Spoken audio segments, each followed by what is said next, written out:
श्रोते हो नमस्कार. राम राम माझ्या प्रिय विद्यार्थी मित्रमैत्रिणींनो. हॅलो, कसे आहात? आनंदात ना?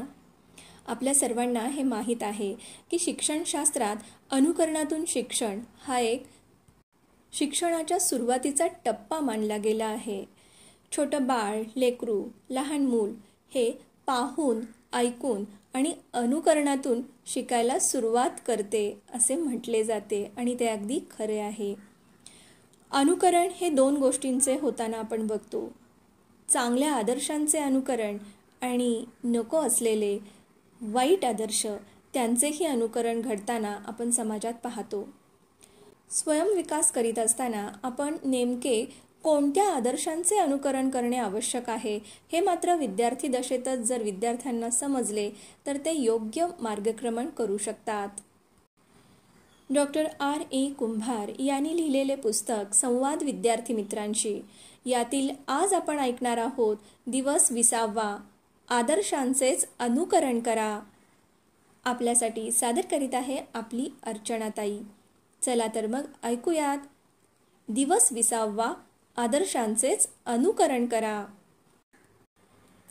एक विद्यार्थी माझ्याकडे आला आणि तक्रार करीत म्हणाला, सर, राजेश दररोज उशिरा येतो, त्याला तुम्ही काही बोलत नाही, पण मी फक्त आजच उशिरा आलो तर तुम्ही मला बोललात आणि रडू लागला.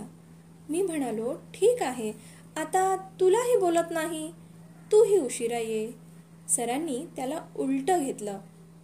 तसं नाही मला म्हणायचं सर. तो थोडा चाचरला. माझ्या बोलण्याचा अर्थ त्याला कळला की नाही माहीत नाही, पण तो शांत झाला.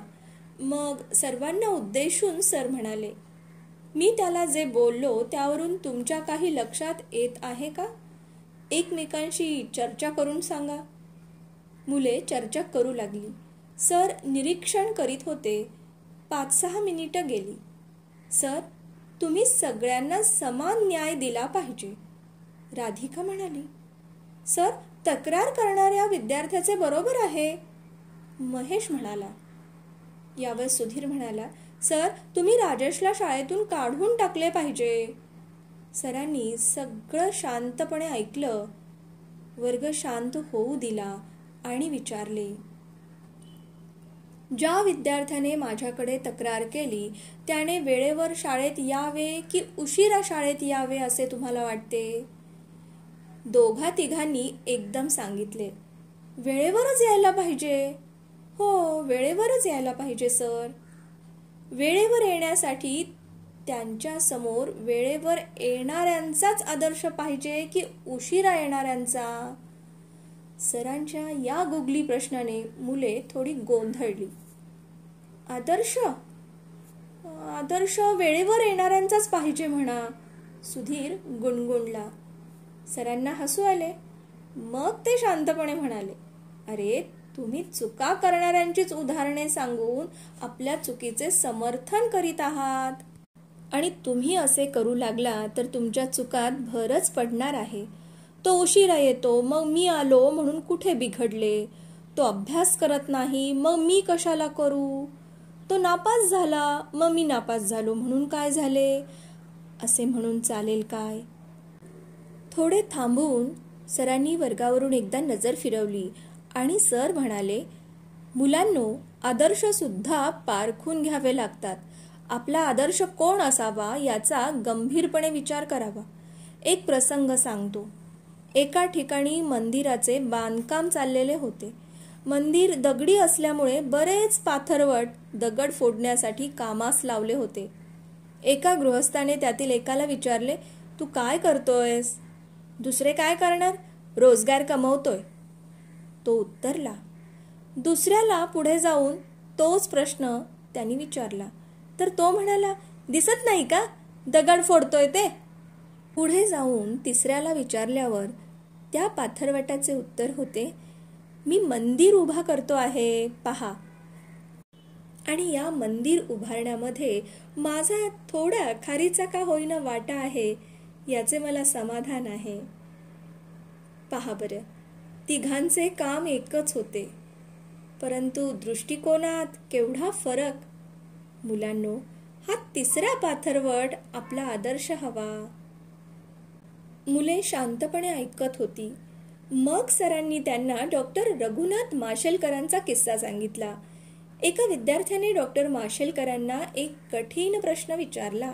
तो असा: नव्या पिढीचे शास्त्रज्ञ, अभियंते आणि इतर व्यावसायिक यांच्या पुढे कोण आदर्श असावेत, महात्मा गांधी की बिल गेट्स? प्रश्न कोड्यात टाकणारा होता, पण डॉक्टर साहेबांनी त्यास अचूक मार्गदर्शन केले. ते म्हणाले, बिल गेट्सनी ज्ञानाचे रूपांतर संपत्तीत केले आणि ते जगात सर्वात श्रीमंत झाले. उलट महात्मा गांधींनी जो आदर्श समाजापुढे ठेवला तो अगदी टोकाचा होता. कारण गांधीजींनी ऐहिक संपत्तीचा नव्हे तर कायम टिकणाऱ्या मूल्यांना महत्त्व दिले. तुझ्या मते महात्मा गांधींचा आदर्श डोळ्यापुढे ठेवला तर ऐहिक प्रगतीकडे पाठ फिरवावी लागेल आणि जगात जी आर्थिक स्पर्धा आहे त्यात तुम्हाला पराभूत व्हावे लागेल. पण एक लक्षात ठेव, आपल्या संस्कृतीत आणि सामाजिक भावनिष्ठेत सामावलेल्या जीवनाच्या मार्गदर्शक तत्वांचा आणि मूल्यांचा उपयोग करूनच नव्या जगात आपण टिकाव प्राप्त करू शकू.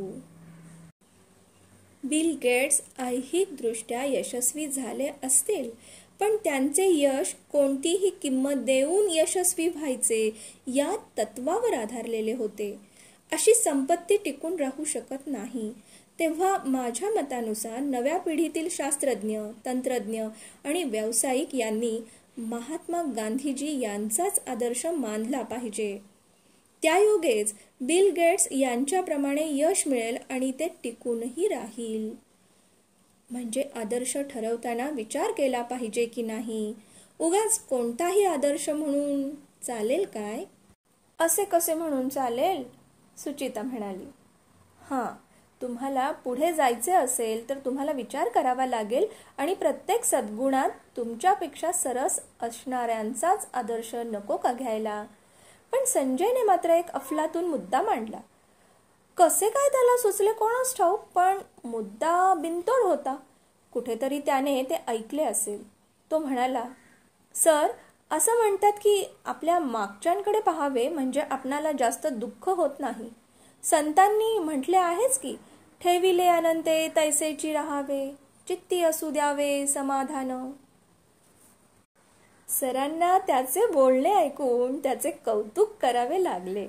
पण त्याचा अर्थ आपण कसा चुकीचा घेतो आहे हे आता सरांना पटवून द्यायलाच हवे होते, अन्यथा त्याची प्रगतीच होणार नाही. सर म्हणाले, संजय, तुझे मनापासून अभिनंदन. छान मुद्दा मांडलास. तुकोबारायांचा अभंग आहे तो. सर्वांकडे पाहून मग सर बोलू लागले. मुलांनो, समाधान आणि प्रगती या परस्पर पूरक अशा गोष्टी आहेत.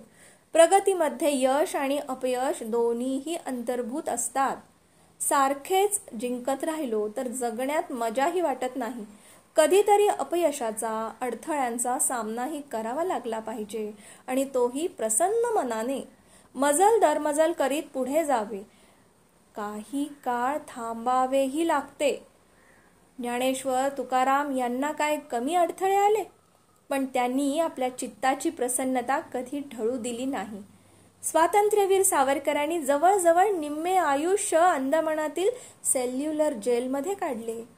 काय सुविधा होत्या त्यांना? काही नाही. पण तेही त्यांनी आपलेसे केले. पण तरीही ही मंडळी प्रगतीपथावरच होती. प्राप्त परिस्थितीबद्दल त्यांनी कधीही कुरकुर केली नाही. म्हणून अशी माणसं आपली आदर्श असायलाच हवीत. या दृष्टिकोनातून आपण तुकोबारायांच्या अभंगाकडे पाहूया.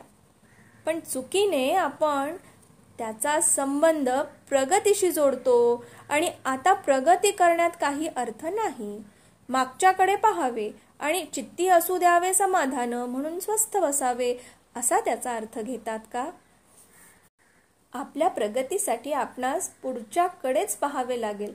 माझ्या वर्गातील अमुक एक मुलगा पहिला आला, मग मी का पहिला येऊ नये? तो चांगला भाषण करतो, मग मी का करू नये? एखादा मुलगा खेळात चांगला चमकतो, मग मी का चमकू नये? असे प्रत्येक क्षेत्रात आदर्श आहेत, त्यांच्याकडेच आपण पाहावे. ज्या क्षेत्रात तुम्हास गती आहे, जे क्षेत्र तुम्हाला आवडते, त्या क्षेत्रातील दिग्गज हे तुमचे आदर्श. त्यांच्याकडे पाहून तुम्हाला तुमची प्रगती करावी लागेल. स्वामी विवेकानंद यांनी म्हटलं आहे, तुमचा आदर्श कोणता हे ठरवण्याचा आणि तुमच्यावर एखादा आदर्श लादण्याचा मला अधिकार नाही. माझे कर्तव्य एवढेच आहे की मला माहीत असलेले सर्व आदर्श तुमच्या समोर ठेवायचे आणि मग तुम्हीच तुमच्या प्रकृती धर्माला अनुसरून तुम्हाला कोणता आदर्श जास्तीत जास्त उपयुक्त आहे हे ठरवायचे आणि अशा एका आदर्शावर श्रद्धा ठेवून प्रयत्न करीत राहायचे. मुलांच्या पर्यंत हे सर्व पोहोचत आहे हे सरांच्या लक्षात आलं, म्हणून मग पुन्हा त्यांच्या वर्मावर बोट ठेवून पुढे सर सांगू लागले. दुर्दैवाने आपणास व्यक्तीत नेमके आदर्श घेण्यासारखे काय आहे हेच आपण पाहत नाही. जे जे भडक, भपकेबाज, कर्मणूक प्रधान आणि कदाचित अश्लील असेल त्याचेच अनुकरण आपणाकडून होत आहे.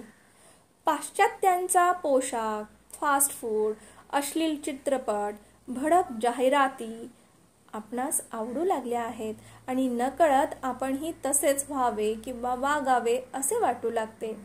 म्हणजे नको त्या गोष्टी आपल्या आदर्श बनतात आणि आपण भरकटत जातो.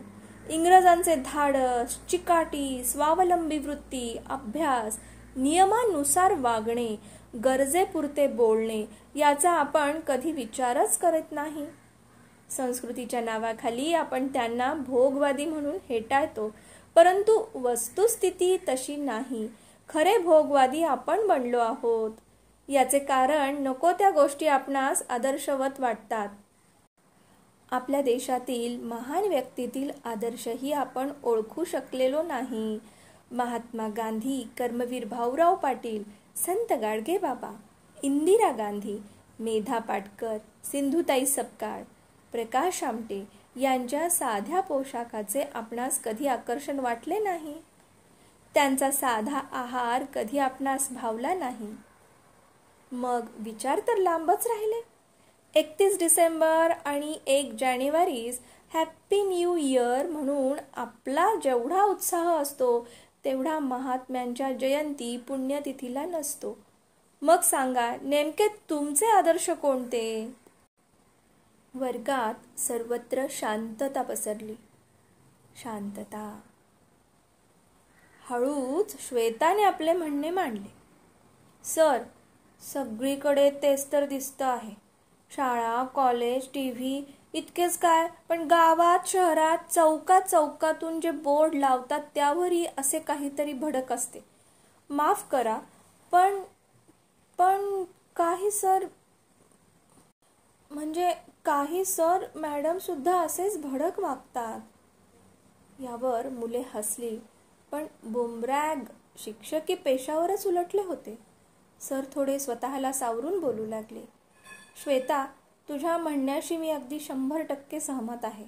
सध्या आदर्शांचीच उणीव भासू लागली आहे. अगदी आपले आईवडील तरी आपले आदर्श आहेत की नाहीत याची सुद्धा शंका वाटू लागली आहे. पण मला आता तुम्हाला एक विचारायचे आहे की किमान हे आपले आदर्श नाहीत हे तरी तुम्हाला मान्य आहे का? हो, म्हणजे जे भडक आहे, भपकेबाज आहे, या गोष्टींमध्ये कसे तुम्ही आदर्श शोधत आहात? मग ते आदर्श नाहीत हे तरी तुम्हाला समजतं आहे ना? हो, सगळ्यांचा प्रतिसाद मिळाला. एक गोष्ट मात्र लक्षात ठेवा, दुसऱ्यांचे दोष दाखवण्याने आपले दोष झाकले जात नाहीत. मी तुम्हाला विचारतो की जो तिरंगी ध्वज घेऊन आमचे युवक युवती मोहाली आणि वानखेडे स्टेडियमवर नाचत होते आणि तरुण क्रिकेटियरवर जीव ओवाळून टाकत होते, त्यांना हा ध्वज मिळवून देणारा 23.5 वर्षाचा भगतसिंह, 24 वर्षांचे चंद्रशेखर, राजगुरू आणि नंदुरबारचा 12 वर्षाचा बालवीर शिरीष कुमार आठवत असेल का? माहीत तरी आहे का? तुमचे नेमके आदर्श कोण, क्रिकेटियर की शहीद जवान? मुलांची अवस्था गोंधळल्यासारखी झाली. काहीतरी चुकते आहे असे त्यांना वाटत असल्याने त्यांच्या चेहऱ्यावर ते दिसत होते. मुलांनो, कोणते आदर्श म्हणून स्वीकारायचे आणि कोणते टाळायचे हे एकदा निश्चित झाले की मग आपणाला आदर्श शोधणे सोपे जाईल. त्या आदर्श व्यक्तिमत्वाचीच आता आपण वैशिष्ट्ये गोळा करूया. तुम्हीच चर्चा करून सांगा मला यांची वैशिष्ट्ये. मुले एकमेकांशी चर्चा करून सांगू लागली. नीता म्हणाली, जो लवकर उठतो. उषा म्हणाली, जो अभ्यास करतो सर. रमेश म्हणाला, जो साधे कपडे घालतो. जो स्वतःची कामे स्वतः करतो. रमेश बरोबर उमेशनेही सांगितले.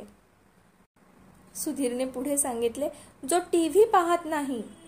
यावर मात्र सगळी मुले हसली. कांचन म्हणाली, जो वर्गात पहिला येतो.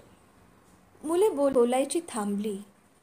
आदर्श म्हणजे फक्त साधे राहणे, अभ्यास करणे, वर्गात पहिले येणे एवढेच आहे अशी विद्यार्थ्यांची समज झाल्याचे सरांच्या लक्षात आले. म्हणून मग त्यांनीच प्रश्न विचारायला सुरुवात केली. चांगला खेळाडू तुमचा आदर्श नाही? आहे की? राधिका म्हणाली. चांगला गायक आहे. चांगला अभिनय करणारा तोही आहे. उत्तम भाषण करणारा अर्थातच आहे सर. सुभाष म्हणाला. पहा, मी तुम्हाला सुरुवातीलाच म्हटलो होतो ना की कर्तृत्वाची अनेक क्षेत्रे आहेत. त्या त्या क्षेत्रात आदर्श असतातच. तुम्हाला तुमची प्रगती करायची असेल तर या आदर्शांकडेच तुम्हाला पाहावे लागेल. आपला आदर्श आपल्यापेक्षा आचार विचाराने उच्च असला पाहिजे. स्वतःची उंची अजमावण्यासाठी हिमालया शेजारीच उभे राहावे लागेल. नाहीतर मग वासरात लंगडी गाय शहाणी. यावर मुले हसली. मुलांनो, अशा आदर्शांचाच आपण शोध घेऊ. त्यातून आपल्या प्रकृती आणि स्वभावाशी काय जुळते त्याची निवड करून त्याप्रमाणे होण्याचा प्रयत्न करूया. आपल्या अवतीभोवती अनेक घटना घडत असतात. भ्रष्टाचाराची कीड समाजाला लागली आहे. परंतु भ्रष्ट मार्गाने पैसा कमावून गाडी बंगला घेणारे तुमचे कधीही आदर्श होता कामा नयेत. सन्मार्गाने जाणारेच तुमचे आदर्श असले पाहिजेत. हो, सन्मार्गाने जाणारेच तुमचे आदर्श असले पाहिजेत. साधी राहणी आणि उच्च विचारसरणी असणाऱ्या व्यक्ती संख्येने कमी असतील, पण प्रत्येक क्षेत्रात त्या आहेत. डोळसपणे त्या पाहायला हव्या. मग तो कोणत्या जातीतला, कोणत्या देशाचा, कोणत्या धर्माचा, आस्तिक की नास्तिक याचा विचार करू नये. देव न मानणारा माणूसही देवमाणूस असू शकतो असे टिळकांनी आगरकरांच्या मृत्यूनंतर त्यांच्याविषयी अग्रलेखात लिहिले होते. हे मी तुम्हास यापूर्वीच सांगितले आहे. पु ल देशपांडे म्हणतात, देवापेक्षा देव माणसाचे बळ मोठे असू शकते. मुलांनो, वाचन संस्कार या आपल्या पुस्तकात सतीश पोरे म्हणतात, ज्यांच्या ठाई खरे मोठेपण होते त्यांचे जीवन अभ्यासणे हीच मोठेपणाची उपासना होय. यथाशक्ती त्यांचे अनुकरण करणे हाच खरा धर्म. सर, आम्ही पुढाऱ्यांचाच आदर्श मानत होतो. राजेंद्रच्या या बोलण्यावर सगळे हसले. सर ही त्यात सामील झाले. पण स्वतः सावरून सर म्हणाले, पुढारी सुद्धा आदर्श असतात. पंडित जवाहरलाल नेहरू, लाल बहादूर शास्त्री, यशवंतराव चव्हाण हे पुढारीच होते, कार्यकर्ते होते. पण कार्यकर्त्याने कसे वागावे याची जाण या मंडळींना होती. या संबंधी यशवंतराव चव्हाण म्हणतात, कोणत्याही कार्यकर्त्याने आंधळे असू नये. आंधळा दुनियेत असेल, पण आंधळ्यांच्या मागे दुनिया जाऊ शकत नाही. या पुढे जाऊन डॉक्टर बाबासाहेब आंबेडकर म्हणतात, कोणताही थोर पुरुष आपले सिद्धांत किंवा आपले निष्कर्ष आपल्या अनुयायांवर लादून त्यांना अपंग करून सोडत नसतो. तो अनुयायांना जागृत करून आपली विचारशक्ती वापरण्यास प्रवृत्त करतो. अनुयायांनी नेत्यांकडून मार्गदर्शन घ्यायचे असतेच, पण ते नेत्याचे निष्कर्ष स्वीकारण्यास बांधील नसतात. त्याचे सिद्धांत किंवा निष्कर्ष नाकारण्यातून त्याच्याबद्दल कृतज्ञता व्यक्त होते असे नाही. सरांचे बोलणे मुलांच्या डोक्यावरून जात आहे असे त्यांना जाणवले. म्हणून थोडी साधी उदाहरणे देऊन त्यांना पटवावे म्हणून सर म्हणाले, याचा अर्थ मोठी माणसेच फक्त आदर्श असतात असे मात्र नाही बरं का. मघाशी तुम्हाला पाथरवटाचं उदाहरण सांगितलं आहेच की. पशु पक्षी आणि निसर्गातही तुम्हाला काही आदर्श सापडतील. मध गोळा करण्यासाठी फक्त फुलावरच बसते, घाणीवर नाही बसत ती मधमाशी. अनेक वेळा खाली पडून पुन्हा वर जाऊन जाळे विणणारा कोळी किती वेळा पडतो, मात्र तो जाळे विणण्यासाठी पुन्हा पुन्हा वरती जातो, पुन्हा पुन्हा प्रयत्न करतो. फक्त सुवास देणारी फुले हेही आपले आदर्श आहेत. असे म्हटले जाते की तरुण हा आदर्शाच्या शोधात असतो, पण आता आदर्शच राहिले नाहीत. ज्यांच्या पायावर माथा टेकावा अशी माणसं आता राहिली नाहीत. पण मला तसं काही वाटत नाही बाळांनो. भौतिकतेच्या लाटेत आदर्शांची संख्या कदाचित कमी झाली असेल, पण आदर्श आहेत. हो, आदर्श आहेत. गरज आहे ती अशा आदर्शांचा शोध घेण्याची, त्यांचे अनुकरण करण्याची. तसे कराल तर तुम्हीही एक दिवस आदर्श व्हाल.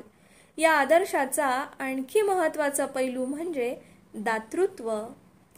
त्या संबंधी आपण उद्या पाहू असे म्हणून सर थांबले. विद्यार्थी मित्रमैत्रिणींनो, आदर्श आहेत. आजही निसर्गातही आदर्श आहेत आणि माणसांमध्ये, कार्यांमध्येही अनेक आदर्श आपल्या समोर आहेत बाळांनो. फक्त गरज आहे असे चांगले आदर्श आपल्या समोर असतात. आपण त्यांना शोधायचं असतं आणि त्यांचा शोध घेऊन त्यानुसार आपण आपल्या विचार वर्तनात परिवर्तन करत राहून अनुकरणातून का होईना पण पुढे जात राहणं आवश्यक असतं. त्यातूनच पुन्हा पुढे अनेक नवीन गोष्टींची निर्मिती होऊ शकते. हे आपल्या लक्षात आता आलेच आहे. आणि त्याचबरोबर चांगलं आणि वाईट अशा दोन्ही स्वरूपातील गोष्टी या जगात आपल्याला आपल्या समोर बघायला मिळत असतात. आपण कशाची निवड करायची हे स्वतः ठरवणं आवश्यक असतं. आणि अर्थातच सुज्ञ ज्ञानी व्यक्ती हे मात्र चांगल्या गोष्टींचीच निवड करत असतात आणि त्याचेच अनुकरणही करीत असतात. हेही आता तुमच्या लक्षात आले आहे. फक्त मोठी प्रसिद्ध असलेली माणसेच आपले आदर्श होऊ शकतात असे नाही, तर सामान्य माणसांमधीलही अनेक गुण हे आदर्शवत असतात आणि त्यांचे अनुकरण ही आपण करत राहिले पाहिजे. कारण अनुकरणातूनच माणूस शिकत असतो असे म्हटले जाते आणि त्यानंतरच मग त्याची स्वयंनिर्मितीही होत असते. थोडक्यात ज्यांच्याकडे जे जे चांगलं आहे ते ते घेण्यासारखं आहे हेच आपल्याला या ठिकाणी लक्षात येते, होय ना. म्हणून विकास साध्य करायचा असेल तर योग्य चांगल्या आदर्शांचेच अनुकरण करा. श्रोते हो, स्वयंविकासासाठी जीवन कौशल्य शिक्षण आवश्यक आहे आणि त्याविषयी मार्गदर्शन करणारे पुस्तक डॉक्टर R.A. कुंभार यांनी लिहिलेले आहे. संवाद विद्यार्थी मित्रांशी. यातील आज आपण ऐकला दिवस 20वा, आदर्शांचेच अनुकरण करा. आपल्यासाठी हा भाग सादर केला आपल्या अर्चनाताईने, म्हणजेच अर्चना अभिजित भांडारकर. उद्या आपण भेटणार आहोत नवीन विचार नवीन विषय घेऊन दिवस 21वा ऐकण्यासाठी. तोपर्यंत आपले उत्तम आदर्श कोण असू शकतात याचा विचार विद्यार्थी मित्रांनो तुम्ही नक्की करणार आहात. सर्वांनी काळजी घ्याल. धन्यवाद. वंदे भारत, जोडो भारत.